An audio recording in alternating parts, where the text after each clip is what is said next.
Kami memiliki satu tekad bahwa di dalam pemerintahan yang akan datang minimal harus dibangun 40 kota baru yang selevel dengan Jakarta. Gus Muhaimin ini agak aneh ya, pengen bangun kota selevel Jakarta tapi nggak setuju sama IKN. Tapi ya monggo lah ya, nggak apa-apa. Agak kaget juga mau membangun 40 kota selevel Jakarta. Ya, apa itu bisa dilaksanakan 5 tahun Bapak menjadi presiden dan wakil presiden? Berapa kota dalam 5 tahun? Perlu dicatat ya, bahwasanya yang dimaksud dengan pembangunan 40 kota oleh paslon nomor 1 itu saya kira bukan membangun kota baru ya, seperti kita membangun IKN ya.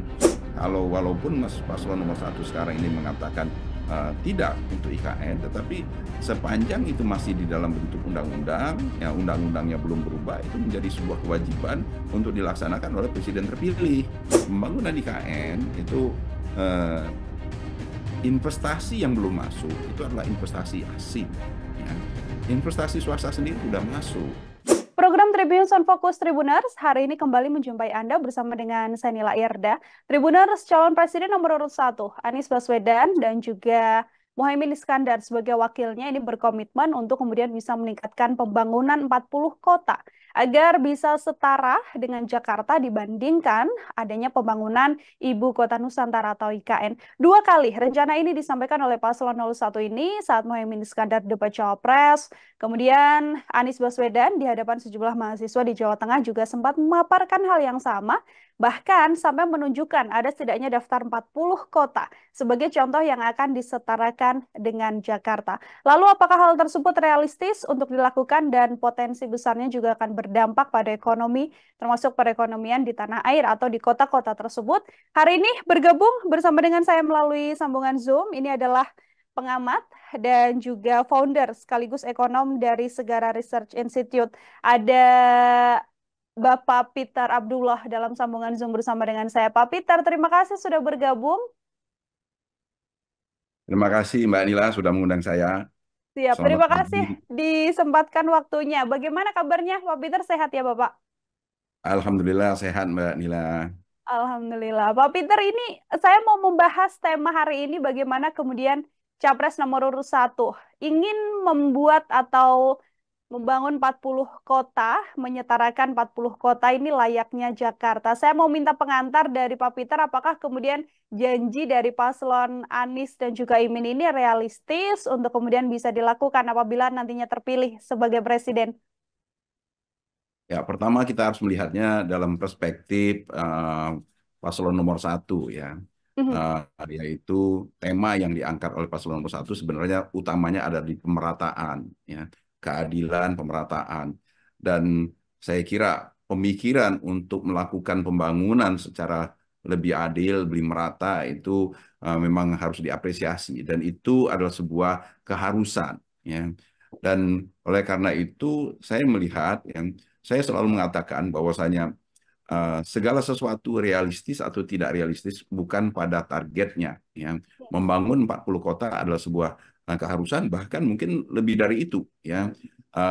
Kita harus melakukan pemerataan pembangunan di semua wilayah, di semua pelosok Indonesia. Dan kita memang sangat membutuhkan pusat-pusat pertumbuhan ekonomi baru ya. Jadi saya kira ini isu yang diangkat oleh paslon nomor 1 adalah sesuatu yang sangat baik ya. Persoalan itu realistis atau tidak nanti kita lihat dari bagaimana kita mewujudkannya. Pertanyaannya tentunya nanti akan bukan pada pemikiran pembangunan 40 kotanya, tetapi bagaimana kita mewujudkan pembangunan tersebut.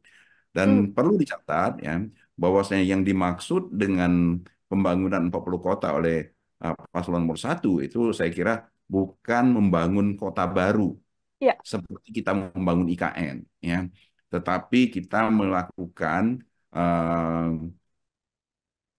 percepatan pembangunan pada kota-kota tersebut dari kondisi yang sekarang ini ya. Sekarang ini kondisinya jauh tertinggal kalau dibandingkan dengan Jakarta. Nah, kita yang dimaksud dengan paslon nomor 1 adalah bagaimana melakukan percepatan pembangunan pada 40 kota tersebut sehingga kota-kota tersebut tidak jauh tertinggal dari Jakarta. Kalau kita bandingkan ya Mbak Nila ya, kalau Hmm. di luar negeri ya, kalau kita bandingkan misalnya saya ya, oke lah di Amerika misalnya ya. Kalau kita bandingkan antara New York, Washington, kemudian di ujung barat utara itu ada Seattle ya. Mungkin di bawah itu ada North atau South Carolina. Itu kota-kotanya tidak jauh berbeda. Kita akan menemukan kota-kota metropolitan yang relatif sama. Nah, ini yang mungkin ya saya kira pemikiran ini seharusnya tidak hanya diusung oleh paslon nomor satu, tetapi juga diusung oleh paslon nomor dua dan paslon nomor tiga, agar supaya kota-kota di Indonesia ini memiliki kondisi yang relatif merata, sama. Ya, kalau yang sekarang ini yang kita lihat agak sama, mungkin hanya Jakarta, Surabaya, ya, yang relatif sama itu pun masih sebenarnya masih gapnya masih jauh. Nah, kita pengen ya semua kota-kota di Indonesia, kota-kota besar itu relatif sama, ya kondisi dan eh, perekonomiannya relatif sama. Hmm. Ini ada 40 daftar kota, Pak Peter, yang kemudian disampaikan oleh Paslon 01 yang nantinya akan disetarakan atau akan ditingkatkan percepatannya begitu ya, agar bisa setara dengan DKI Jakarta. Beberapa yang bisa saya sebutkan misalnya seperti Banda Aceh, kemudian Medan, sampai di Pangkal Pinang, Jayapura, Timika, sampai Merauke. Dari potensi secara ekonomi yang dimiliki oleh kota-kota tersebut, apakah kemudian durasi untuk melakukan percepatan agar membuat kota ini menjadi Jakarta ini juga amat mungkin untuk dilakukan dalam masa periode 5 tahun kepemimpinan atau bahkan 10 tahun kepemimpinan yang mungkin bisa dilakukan? Saya kira mungkin bukan masalah waktu ya yang Hmm? kita kalau yang saya nangkep ya dari paslon nomor satu, tetapi yang kita harus apresiasi adalah tekadnya, ya niatannya untuk bagaimana melakukan percepatan pembangunan di masing-masing kota tersebut. Karena kondisi di masing-masing kota itu sendiri kan berbeda-beda. Ya. Ya. Kalau kita ingin melakukan percepatan pembangunan di Medan misalnya, tentunya akan berbeda kita melakukan percepatan pembangunan di Jambi, di Banda Aceh, apalagi dengan Bengkulu. Kondisinya pasti sangat jauh berbeda ya. Tetapi upaya untuk melakukan itu ya harus dilakukan sekarang ini karena tidak mungkin kita menunda lagi membiarkan kota-kota ya menjadi itu tertinggal jauh dari kota-kota yang ada di Jawa terutama dengan Jakarta. Jadi tekad semangat yang dicanangkan oleh paslon nomor satu saya kira harus kita apresiasi. Ya itulah yang harus kita carikan kita bersama-sama membantu mencari solusinya bagaimana itu bisa kita wujudkan ya. Bukan kita Hmm. kritisi tetapi kita apresiasi ya. Dan makanya saya sebutkan tadi pemikiran untuk melakukan percepatan pembangunan di 40 kota ini atau di kota termasuk di kota-kota lainnya harus juga dilakukan oleh tidak hanya oleh paslon nomor satu sebagai pengusungnya tetapi juga oleh paslon-paslon yang lainnya sehingga fokus tidak hanya di IKN tetapi juga ada di kota-kota lainnya. Hmm. Kalau kita membandingkannya dengan IKN, Bapak, ini kan kalau dari Paslon 01 kan tegas mengatakan nantinya tidak akan melanjutkan apa yang saat ini sedang dikerjakan pada IKN, begitu kan? Kalau memang harusnya ini bisa dikerjakan oleh seluruh paslon. Kalau kita bandingkan secara lebih real begitu ya, apakah membangun 40 kota setara Jakarta ini sedianya akan lebih menyejahterakan Indonesia secara keseluruhan dibandingkan dengan mengubah Indonesia atau menggeser ibu kota di Jakarta ini untuk berpindah ke IKN. Kalau dari analisis Pak Peter seperti apa? Ya itu tadi kita kembali ke asumsi ya ini paslon nomor satu kan melihat bahwasanya eh, mempertimbangkan yang biaya Mhm. yang dikeluarkan untuk IKN itu terlalu besar kalau hanya untuk satu kota ya sehingga akan lebih baik kalau biaya yang begitu besar itu kita sebar ke 40 kota ya. Nah, saya kira itu sah-sah saja itu dari sisi diferensiasi ide wacana gagasan saya kira itu hal yang sah-sah saja. Tetapi pasal nomor 2, nomor 3 saya kira juga pemikiran pertimbangan yang berbeda ya di mana pasal nomor 2 dan nomor 3 bertekad untuk melanjutkan pembangunan IKN. Tetapi seperti saya sampaikan tadi, pembangunan IKN seharusnya tidak meninggalkan pembangunan di kota-kota lainnya, termasuk 40 kota ini. Ya, jadi menurut saya ini balik lagi ke asumsi. Ya, Mhm. persoalannya kan selama ini kita selalu berpikir bahwasanya kita itu nggak punya uang. Ya, untuk melakukan pembangunan-pembangunan itu kita nggak punya uang. ini yang menurut saya yang harus kita koreksi ya. Saya sendiri ya menurut saya ya kita tidak semiskin itu, kita tidak eh, apa itu tidak memiliki uang seperti itu ya. Sebenarnya hal-hal yang harus dilakukan adalah bagaimana kita mengatasi semua kendala-kendala kita ya, yang kemudian kita bisa mewujudkan apa yang menjadi kebutuhan dari masyarakat kita ya. Karena menurut saya dua-duanya menjadi penting yang membangun IKN itu ya, dalam konteks kita memindahkan eh, ibu kota, dan yang kedua adalah memunculkan pusat pertumbuhan ekonomi baru ya dengan semangat baru ya. Itu menurut saya IKN adalah sesuatu yang penting, tetapi membangun 40 kotanya juga merupakan sesuatu yang sebuah keharusan ya dalam rangka kita menciptakan pemerataan keadilan di dalam pembangunan ekonomi kita. Oke, artinya memang harus sama-sama dikerjakan seperti itu ya, Pak Peter ya. Tidak kemudian hanya fokus ke satu IKN saja, tapi sedianya ada beberapa kota-kota yang potensial ini yang juga sama-sama harus dikerjakan pengerjaannya agar berkembang dan juga berkembang pesat untuk membantu perekonomian di tanah air. Ini Pak Anies juga sempat menjelaskan seperti ini, Bapak, yang mengatakan bahwa Jakarta ini kan memang sudah menjadi kota yang punya PDRB yang cukup tinggi, sementara kota-kota lainnya ini lebih kecil. Nantinya apabila memang ini bisa dikerjakan, strategi dari Pak Anies Baswedan adalah untuk kemudian bisa membuat kota-kota ini semakin berkembang dengan membangun fasilitas, kemudian transportasi sampai infrastruktur kegiatan usaha. Ini kalau dari kacamata Pak Peter, apakah ini kemudian PR besar apa yang berkemungkinan terjadi dengan beberapa strategi yang disampaikan oleh Pak Anies Baswedan ini? Ya, PR besarnya adalah ini terutama di dalam konteks ya membangun kota itu bukan hanya sekedar membangun fisik ya. Kota itu seperti Jakarta, menjadi seperti Jakarta sekarang ini bukan sebagai sebuah program pembangunannya pemerintah ya. Kota Jakarta terbangun seperti sekarang ini dikarenakan Jakarta itu sudah menjadi pusat perekonomian. Dan di dalamnya itu ada investasi swasta, ada investasi asing, ya, yang semuanya tumbuh disebabkan adanya dorongan aktivitas ekonomi yang memadai, yang mencukupi. Kita tidak bisa menjadikan sebuah kota, ya, apabila kota itu sendiri tidak memiliki aktivitas ekonomi yang cukup, ya, tidak memiliki resources, tidak memiliki semua sumber daya yang dibutuhkan untuk membangun kota tersebut. Aktivitas ekonominya minimal sekali ya. Nah, untuk membangun kota-kota yang dengan karakteristik aktivitas ekonomi yang minimal dikarenakan resources-nya yang terbatas, itu tidak bisa hanya sekedar membangun fisiknya ya. Siapa yang akan membangun gedung-gedung tinggi? Siapa yang akan membangun semua infrastruktur apabila aktivitas ekonomi masih sangat terbatas, PDRB-nya masih sangat terbatas. Ya, coba kita bandingkan Jakarta ini bisa membangun semua fasilitasnya itu dikarenakan PDRB-nya yang tinggi. PDRB-nya yang tinggi disebabkan oleh aktivitas ekonominya yang di Jakarta itu sangat luas, sangat besar, yang sangat dalam. Jadi ini seperti lingkaran setan. Kita tidak bisa membangun sebuah kota hanya dengan membangun fisiknya.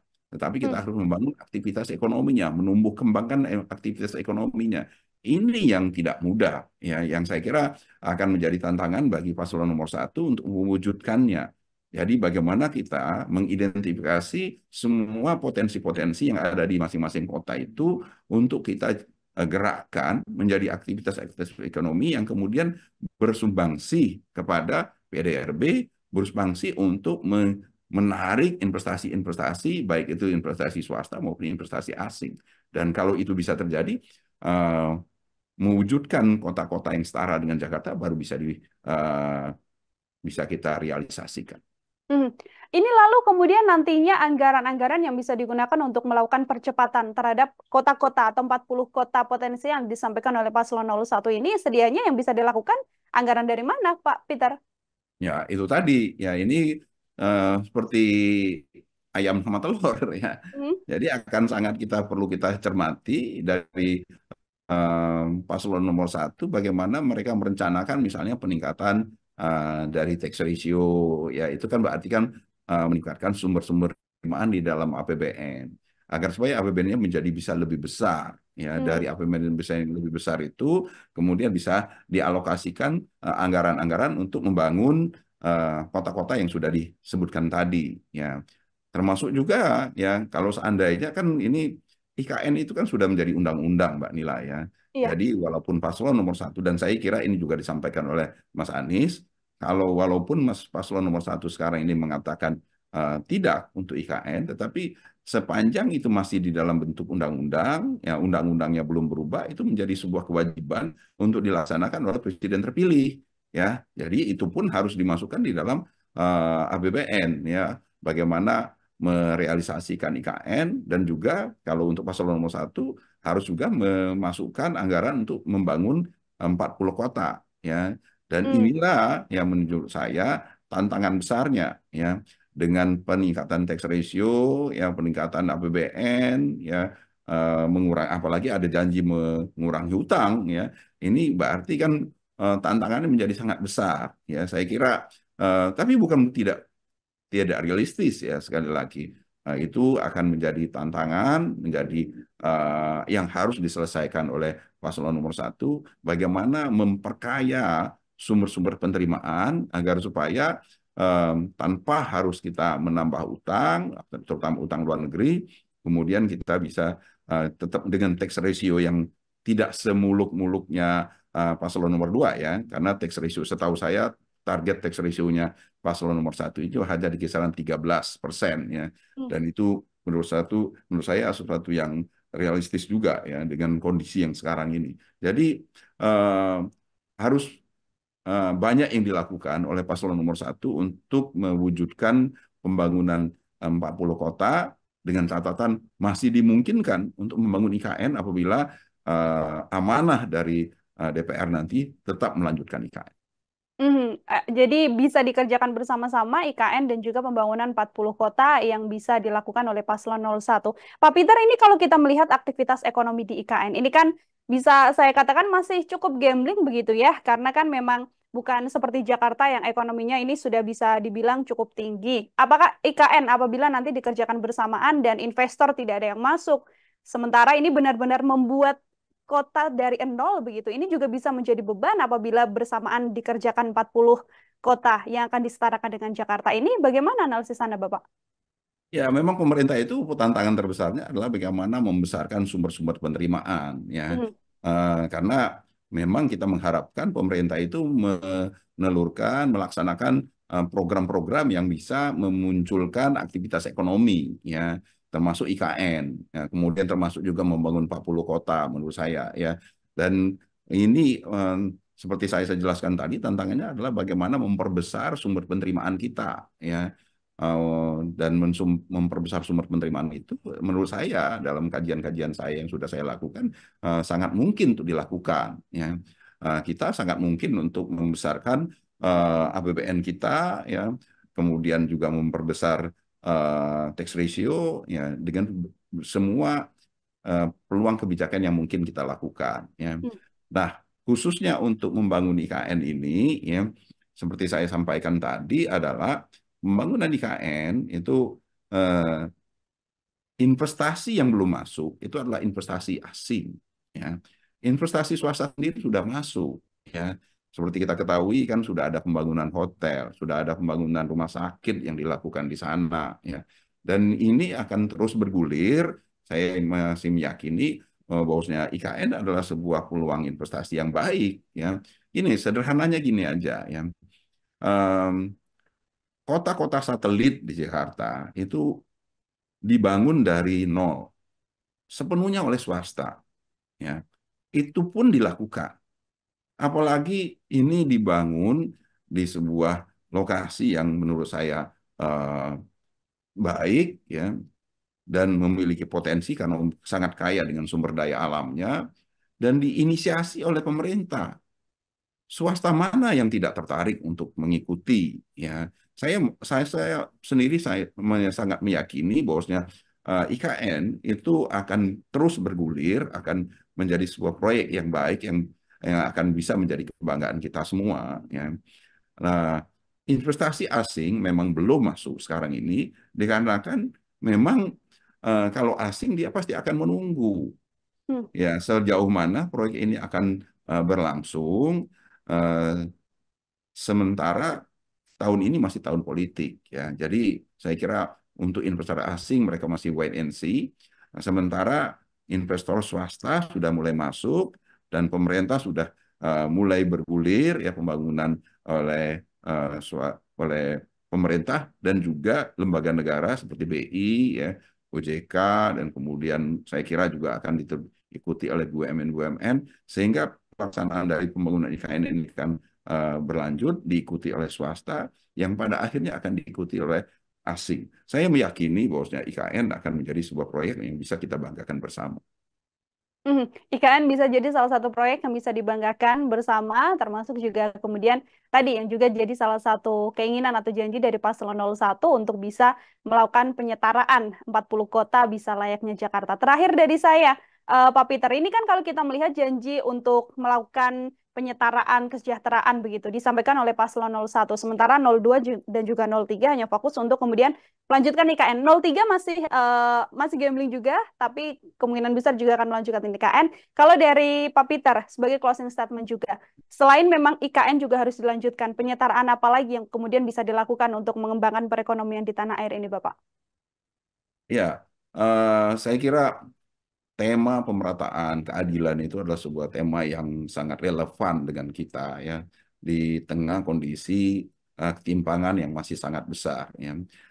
Dan itu di dalam konteks pembangunan IKN juga harus, kalaupun nanti kita seperti saya sampaikan diyakini akan melanjutkan ya, termasuk paslon nomor 1 pun seperti saya sampaikan tadi sangat mungkin untuk melanjutkan apabila memang amanah dari DPR tetap mempertahankan undang-undang IKN ya. Nah, kalau ini dilanjutkan ya, jiwa dari pemerataan ya, keadilan tadi harus kita masukkan di dalam IKN itu sendiri ya. Karena saya kira termasuk juga disampaikan oleh paslon nomor 3. Saya kira itu hal yang sangat menarik ya, yang disampaikan oleh Pak Mahfud pada waktu debat Cawapres. Pak Mahfud menyebutkan bagaimana lahan ribuan hektar di sekitar IKN itu dikuasai oleh segelintir orang. Hal ini seharusnya menjadi sebuah perhatian kita bersama, agar supaya IKN itu tidak nantinya menjadi perlambang ketimpangan. Ya. Jadi IKN harus dibangun dengan dasar, dengan jiwa pemerataan dan keadilan tadi, sehingga penguasaan lahan yang ada di sekitar dari IKN itu harus ditinjau, harus dimasukkan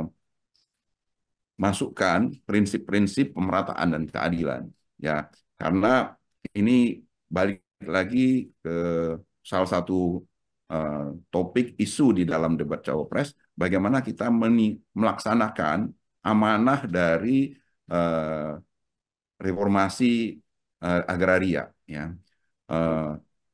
Adanya pembagian lahan ya, pembagian lahan yang saya kira itu bisa dilakukan di wilayah di sekitar IKN, sehingga IKN nanti tidak hanya sekedar menjadi perlambang dari ikon dari Indonesia sentris, tetapi juga IKN menjadi perlambang di dalam upaya kita melakukan pemerataan agraria ya, sehingga nanti IKN akan disekitari ya, di wilayah-wilayah di sekitar IKN itu adalah wilayah-wilayah yang dimiliki oleh banyak orang, bukan oleh segelintir orang.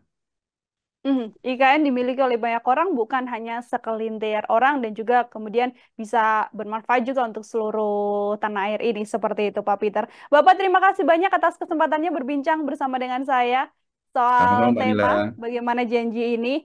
Semoga di lain kesempatan kemudian kita bisa berbincang lagi, Pak Peter, dengan bahasan-bahasan yang lainnya. Sekali lagi terima kasih, Bapak. Selamat beraktivitas kembali. Ya, Tribuners, demikian obrolan saya bersama dengan founder dan juga ekonom dari Segara Research Institute. Nantikan obrolan saya lainnya dengan tema-tema lainnya hanya dalam program Tribun News on Focus. Saya Nila Irda pamit undur diri. Terima kasih dan sampai jumpa. Download Tribun X sekarang. Menghadirkan lokal menjadi Indonesia.